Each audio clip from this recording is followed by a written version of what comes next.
Hello everyone, today I'm gonna do review of the Honeywell evaporative cooler. The model number of this one is CS10XE and I've been using this model for the last 2 months and I'm going to show you how it works and going to give you my honest opinion about it. Now let's go over the box first and then I'll show you what comes inside the box. So on this side we have the model number and then we have the voltage. We have the 102 watts, that's how much it uses, 0.85 amps. And we have the weight of the unit is 18.5 pounds. And let's go check the other side. If you guys need to pause that and read, go for it.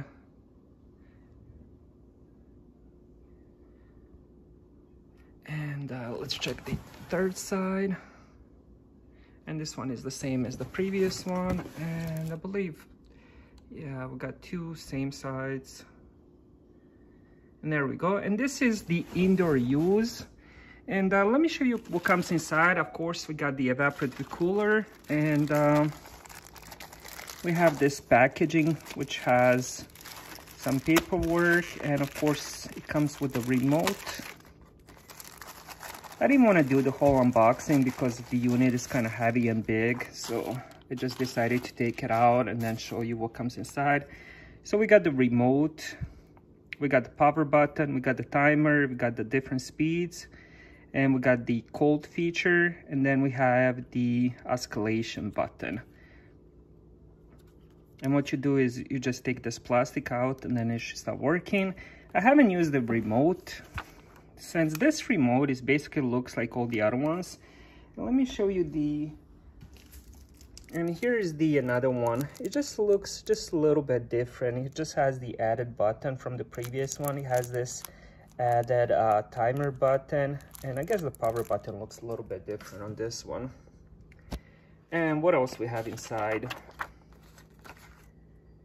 We have the registration of the product. We have the limited warranty paperwork. We also have safety and maintenance guide. So if you never use evaporative cooler, I definitely recommend reading through that. And then we have the user manual. So that's what comes inside the box. And let me put that aside. All right, now let's talk about the unit. Let's go over the outside looks and then I'll go over how it works. So as you guys can see from the front, it has this oval design to it. And I actually like it. I think the colors pattern match and looks really nice inside the house. So on top of the unit, we do have the, it's a little bit, I tried cleaning it, but I feel like it's probably dirty inside the glass. I couldn't do much about that, but we do have different buttons. We have the speed, swing, power, timer, and cool. I will go over those a little bit when I start it up. But on the front of the unit, we have this. We have the grills. This is where the cool air should come out of. And then we have on the side.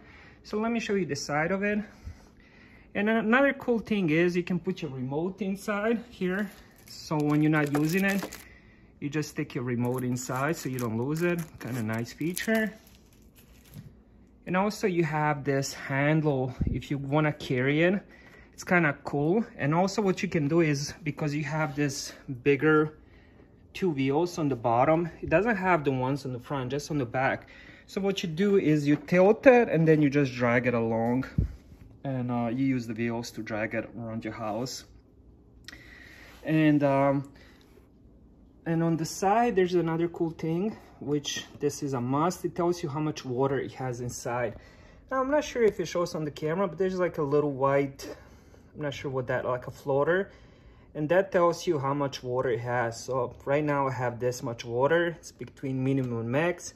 And make sure you don't overfill this because you will ruin the pump. And if it's under minimum, it will give you the alarm. So you won't be able to use it if it has less water than minimum.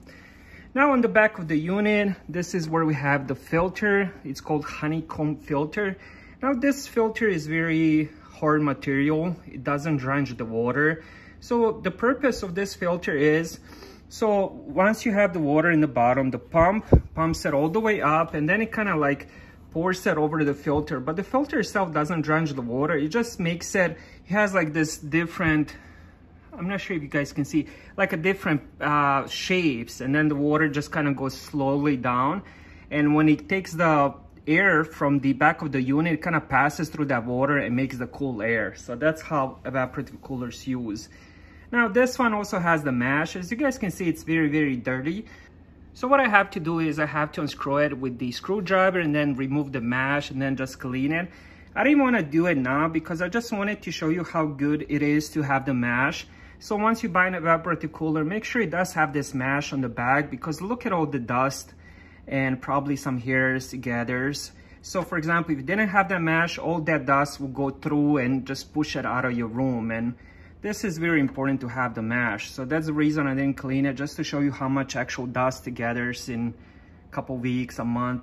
So the honeycomb filter itself, you don't have to clean. It's very hard material, so it's not gonna create any mold. It's not gonna have water stuck inside or anything like that, where it's gonna continue to be wet and create a mold. So, but if you do notice a different smell to it, so I would recommend you take it out, and I would say probably use some vinegar, warm water, and if you can dip it inside, leave it for a few minutes, then take it out, dry it. They should take care of that smell. And right here is where we add the water. There's two ways of adding water. This is the one of them. And let me show you.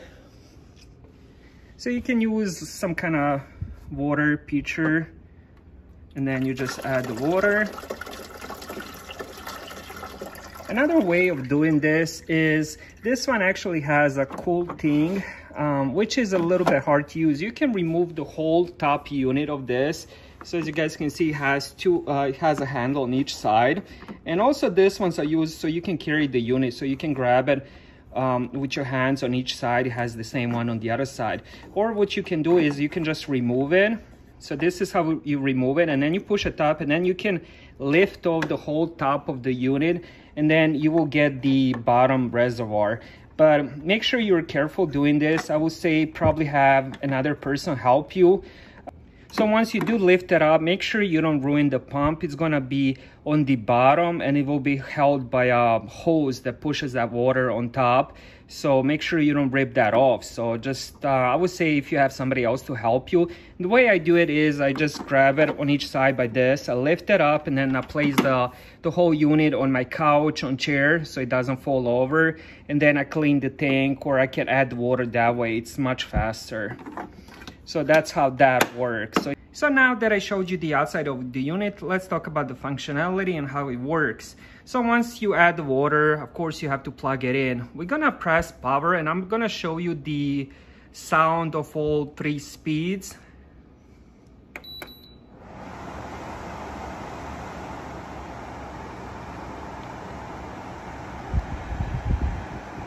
All right, so this will be the low speed. Now let's go on the medium speed.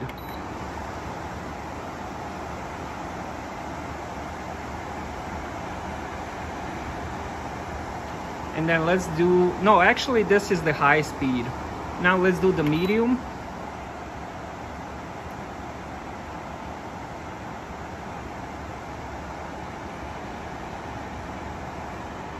And now let's go back to the low speed. All right, let me show you the swing function.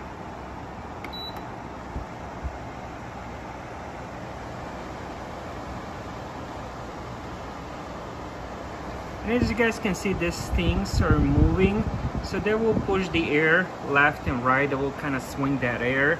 Now, when it comes to this, you can kind of lift it. On mine, it's a little bit, for some reason, it's a little bit hard. I guess I haven't used that much, so it just takes a little bit, but you can definitely move this, and you can move the bottom and the top. All right, let me just, and I also wanted to show you the timer. So here on the top, we have the timer. I'm gonna press that. So we have half an hour, 1 hour, 1.5, 2, 2.5, 3, 3.5, 4, 4.5, 5, 5.5, I mean, you get the point. It goes up to 8 hours. And there we go. Now it does have a big output of air, which is good. So you can use this for the living rooms, for big garages and stuff like that. This is meant to be indoor. I mean, of course, you can use it outside on a porch or something. It's gonna push a lot of the air.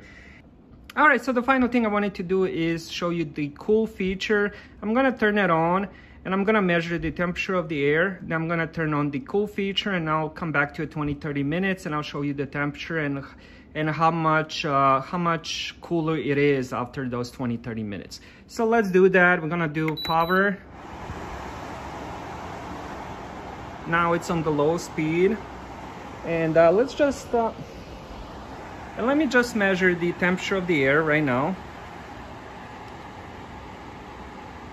So right now we're getting about 80 degrees, about 81. Let's call it 81, and now we will do the cold feature. And I'll definitely come back after 20 minutes and then we'll measure it again. All right, so I'm back. Let's measure the temperature of the air again. So we're getting about 75. So that's about 6 degrees lower temperature. Now if I leave it a little bit longer, or for example, if I added some ice cubes or very, very cold water, this might change another 2-3 degrees. So realistically, you're looking at about 5 to 6 degrees of difference between the room temperature and the temperature that's coming out of this unit when that cold feature is on. So one good use for this unit is I have this unit set up in my bedroom, and that bedroom it's hit by the sun pretty much all day. And for example, if I have my living room at 78 degrees and then I have that bedroom gets around 85, even with the AC on, of course. But since the sun is just like hitting it all day, that room becomes very hot. So just before sleep, what I do is I turn this unit towards the door, I open the door, and I turn it on. So 1 hour, it just pushes all that hot air out of the room. So once I'm ready to sleep, I go inside and the room feels so much cooler. So that's one good use for this unit. It does have a huge output of air, and it is noisy. I would say not that noisy, but for example, if I have it set up here in the corner and it's pushing the air, and if I'm in the kitchen, which is 15 feet away, I can still hear this unit. If you don't mind the noise and you need a bigger output of air and you need that 5-6 degrees lower temperature of the air, I definitely recommend this unit.